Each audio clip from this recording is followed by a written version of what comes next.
ผมគិតច្រើនពេកអត់ល្អទេ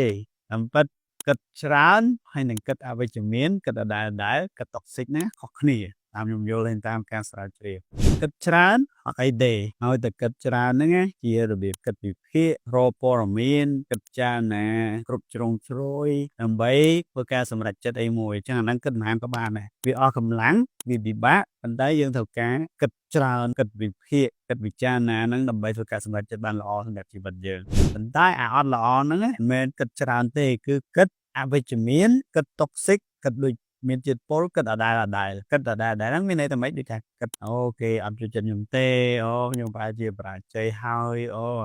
និយាយទៅជាគំនិតកើតឡើងដោយសាររបៀបដែលយើងគិតហើយរឿងហ្នឹងមិនទាន់កើតឡើងទេប៉ុន្តែវាអវិជ្ជមានវាដដែលអាហ្នឹងដែលធ្វើឲ្យប៉ះពាល់ដល់សុខភាពផ្លូវចិត្តប៉ះពាល់ដល់ខួរក្បាលប៉ះពាល់ដល់ការសម្រេចចិត្តរបស់យើងអញ្ចឹងជាខ្លីគិតច្រើនគិតវិភាគគិតរកព័ត៌មានគិតដើម្បី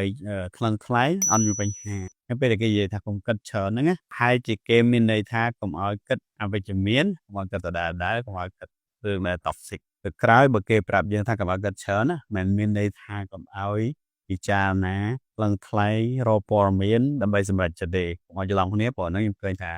មនុស្សច្រឡំគ្នាច្រើនណាអូខេ